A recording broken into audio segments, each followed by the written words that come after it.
Good evening and welcome to the Late Debate. In 13 weeks' time, Londoners go to the polls to elect a new mayor. And for the first time, the winner won't be called Ken or Boris. The two frontrunners to take over at City Hall are both MPs from south of the river. Conservative Zac Goldsmith and Labour's Sadiq Khan.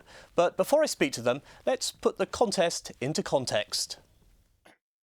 Sadiq Khan's surprise victory in the Labour selection contest in September saw him defeat Tessa Jowell, the popular former Olympics minister. I'm overwhelmed. I'm deeply humbled. The winning candidate is widely thought to have overtaken the front-runner on a wave of Corbyn mania. Boris Johnson defied political gravity by beating Ken Livingstone twice. Zac Goldsmith was chosen by the Tories at the beginning of October, just in time to introduce himself to party members at the annual conference. David Cameron was there to show his support. In fact, the Prime Minister has been a familiar figure alongside the Tories' new man, on a building site in Barkingside at the beginning of the year, and more recently at a rally in Mill Hill, where he issued this memorable warning. You do not want to be lab rats in the first Corbyn economics experiment in public life in our country. So we've got to win this. That's the alternative. Sadiq Khan was a close ally of the former Labour leader Ed Miliband. He was in Labour's shadow cabinet hoping for a job in government. He was endorsed in his campaign to be the party's mayoral candidate by a former City Hall tenant, Ken Livingstone. But there's been a noticeable lack of photo calls with Labour's new leader. When he spoke at the party's conference in Brighton, Jeremy Corbyn was nowhere to be seen. In fact, Sadiq Khan is now more likely to be spotted in the company of Zac Goldsmith, as the two rivals embark on a marathon of mayoral hustings, along with the candidates from the other main parties. Let's cut to the chase. Sadiq, in 60 seconds, tell me why you should be the next mayor of London. Well, London's the greatest city in the world, but we're at a crossroads. Londoners are being priced out of this city because of the housing crisis and the cost of commuting. Londoners today haven't got the opportunities this great city gave me. I've got the experience to deliver. I've helped run a successful business and served as a transport minister. I've got the vision to build a city that serves all Londoners, to fix the housing crisis so there are more genuinely affordable homes to buy and rent, to build a modern and affordable transport system, to support businesses so they can grow and more Londoners can earn a London living wage, and there are more good quality apprenticeships like my brother had. London's at a crossroads. I think I've got the experience, the values and the vision to put us back on the right path. OK, Sadiq, thank you. Zac, your turn. So London is back on the map as the world's most important city, but there are far too many Londoners who've been priced out of their own city. So I'm standing for mayor to protect that success story, but to make it work for all Londoners. My action plan for London will deliver more homes, better transport, safer streets, cleaner environment. And my record shows that when I make a promise, I deliver. That's why just a few months ago at the general election, the people who know me best, my constituents, rewarded me with the biggest increased majority of any incumbent MP in the country. As a mayoral candidate, I've stood against union bosses holding London to ransom. I stood against cuts to the police force. Now, there are three things that we need to know about Sadiq Khan. He nominated Jeremy Corbyn. He would do it again, as he said so many times, and he has no record at all of working with this government. If he were to win in May, we'd have 4 years of gridlock. We'd have 4 years of London being effectively used as a giant Corbyn experiment, and we'd have a £2 billion black hole in London's budget. London is the greatest city on earth, and the world is watching Zac, this election. You're talking there about Sadiq. Yeah. I asked you to talk about your ideas. Yeah. Now, you've both made housing a priority. Clearly, All no candidate will disagree with that. Yeah. But what is it about your housing plan that's better than his? Well, I'll make the point that none of the candidates are going to disagree that we need more housing, safer streets, better... The key issue is who can deliver. Now, you talk about housing. We have a real housing crisis in London today. We've reached a point today... But what are you going to do? I'll tell you, we've reached a point today where the average Londoner, on an average salary, even on double the average salary, cannot afford to get the keys to their own home. So we need to double the number of homes being built. And I've pledged to build 50,000 homes a year. The question is, how do you do that? And the main obstacle is land. So the challenge is to free up land. You do that by doing a deal with government, prizing away the vast tracts of publicly owned brownfield land that the government controls, and you do it by growing the transport infrastructure. That is the only way to make that land accessible. And that means protecting the TfL budget, not taking £2 billion out of it. That's how you get 50,000 homes a year. If that's your housing plan, what can you disagree about that? What Zach said is very interesting, and I'd agree with a lot of what he's said about the housing crisis in London. Look, what London needs is a mayor who's London's champion and is a fighter for London, not who's the government's representative to But you've got London. to work with the government. Well, let me explain what I do, Simon. I would set up in City Hall a team called Homes for Londoners. What we would make sure happened in London was a London plan where developers, local authorities know my expectations as the mayor of this city is half of all new homes are genuinely affordable. And let me explain what I mean by genuinely affordable, because here there's a difference between Zach Goldsmith This and is myself. important. Well, it's very important. And so what I mean by genuinely affordable is a combination of either homes where you pay a social rent, and there's a formula linked to manual workers, roughly speaking, £105 a week, and or homes where you pay a London living rent, which is a third of average local earnings. So if in Camden the average earnings was £1,500, the living rent would be £500, and shared ownership homes to buy with a deposit of £5,200. Compare my examples of what a genuinely affordable home is with Zach's. And you say here's a what? Well, Zach can speak for himself, but Zach's definition of an affordable home in London is homes costing £450,000. So you put a price on it. That's not true. That's not only not true, it is the opposite of the truth. Well, and let I me think we expla- can expect a little bit of honesty in this campaign. Well, That's a nonsense point to make. Let me You explain. haven't put a price on how much you think an affordable home is. You've talked about rents, but as for sale, what price is an affordable home? Well, it depends what part of London they're in. So let me give you an example. So in zones 3 to 6, which is the area where TfL will be releasing land over the next few months and years, we can build shared ownership homes where the annual rent you'll be paying is £400 less than it's now. So it'll be £400 a month rent. What Shelter But calculates you're still not is... putting a price on Oh, the value of the property. It's a third of your disposable income. And so if the disposable income in the household is £40,000, the mortgage you'll be paying plus the rent will be a third of that. That's my definition, I follow the experts on that, of what affordable home is. And it's for Zach to explain how he thinks a house costing £500,000 is affordable to the typical Londoner. I hope you'll give me a chance to come back and look. But Sadiq Khan is what he's just said is not only wrong, it's the opposite of the truth. I've made the point many times that £450,000 is not affordable, particularly to people on average incomes.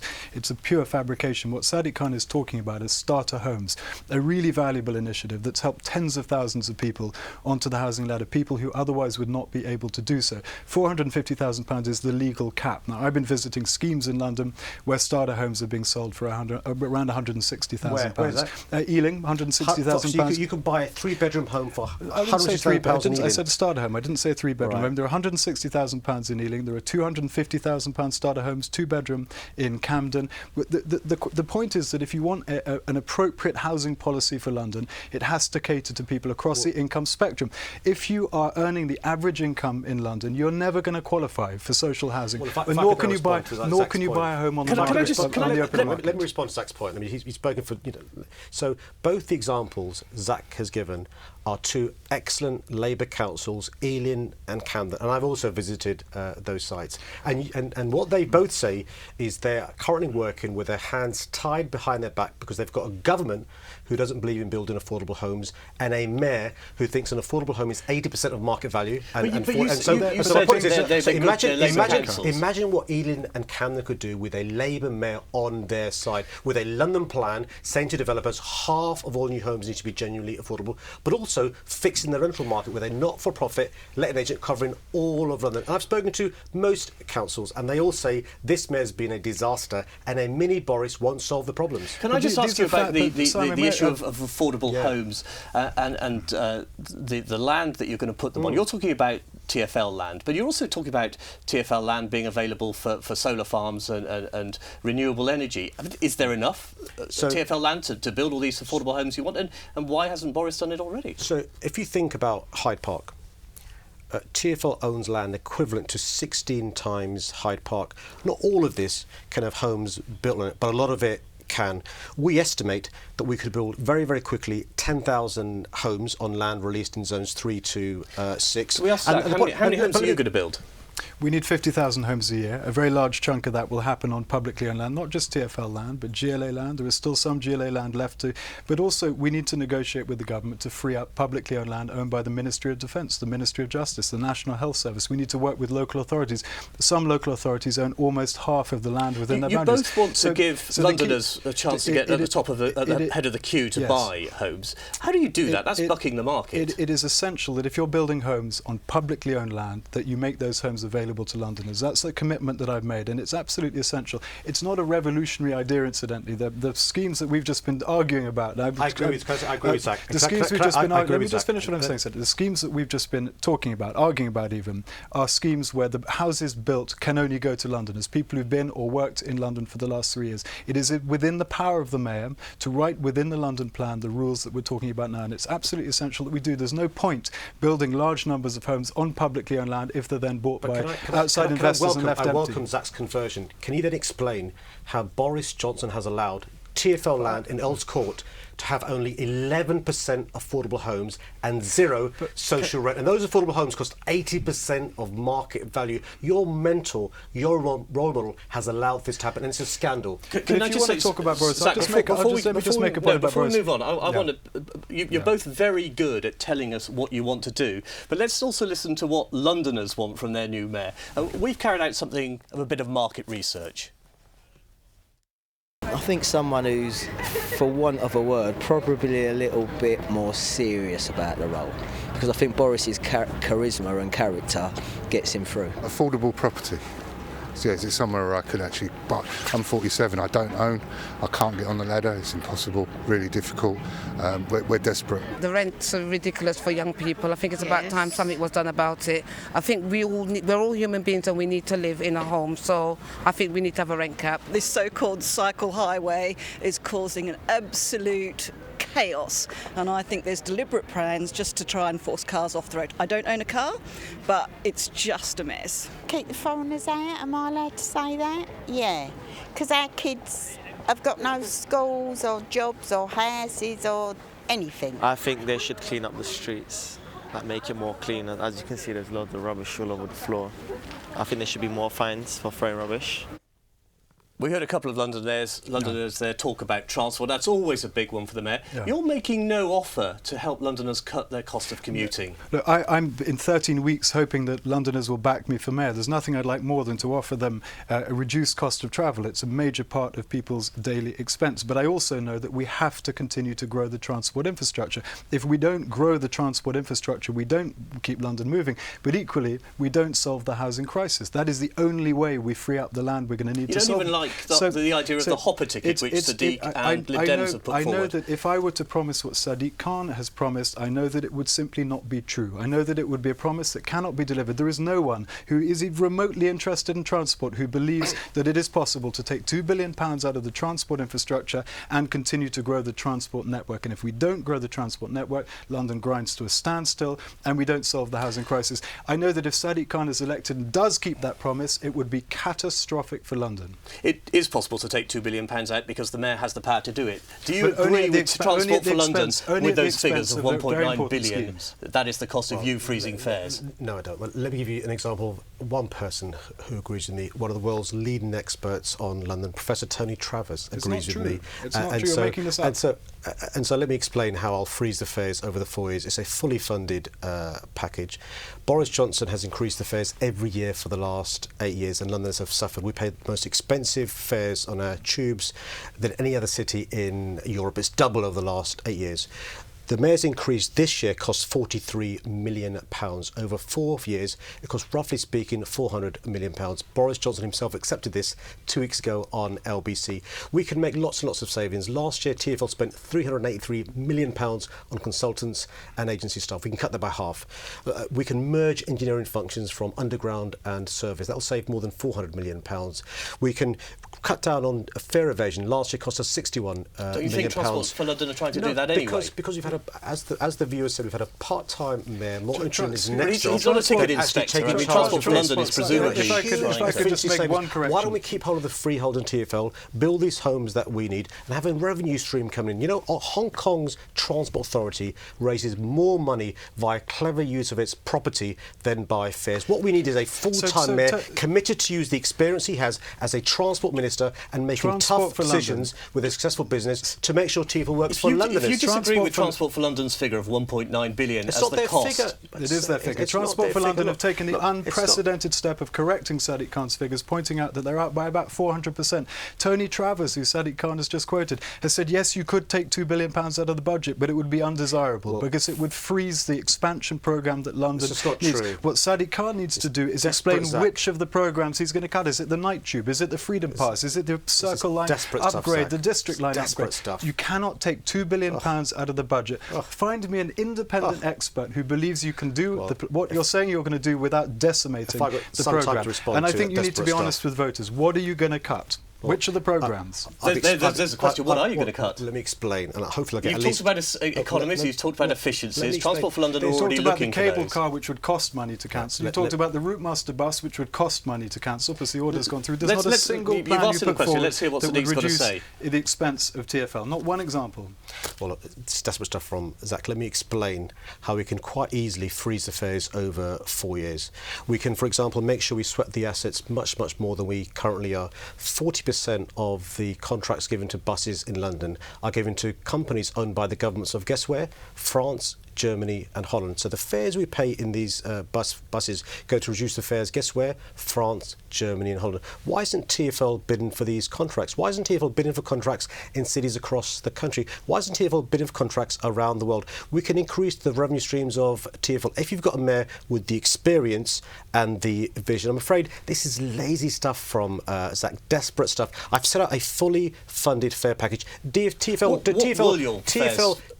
don't say you will pay exactly the same fares in 2020 as you pay now, not a penny more. That's the promise I'm making. But if you disagree with the 1.9 billion which Transport for London they don't say that. That's exactly what they're saying. They say that. I've seen the figures. I've spoken to TfL on a regular basis. They published the report saying that it would be 1.9 million. So what will it doesn't matter how many times you say it's not there, it's there in black and white. It's unprecedented. It's for Londoners to choose between a mayor who's got the experience and the vision, or somebody who's been sloppy and lazy. The choice is between someone who is capable of telling the truth and someone who's willing to mislead voters. And that's, I'm afraid, what we're seeing here today. This transport stuff we're hearing from Sadiq Khan is fantasy nonsense. It's Corbyn madness. It simply does not add up. And I will add that if you were to create the kinds of efficiencies that you're talking about in TfL, it would require you to take on the very people, the unions, that are backing and running and controlling your campaign. It just simply doesn't add up. And I think you need to front up with voters, or tell voters which of the great programmes that we're going to need over the next 10 years you're going to cut, because you can't have both. It's simply a simple case of mathematics. You've explained your sums, but... Let me give you an example of how we can invest in going forward.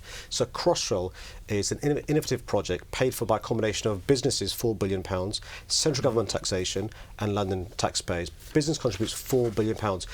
George Osborne needs to announce in his spring budget Crossrail 2 being given the green light. We need to start thinking about Crossrail 3.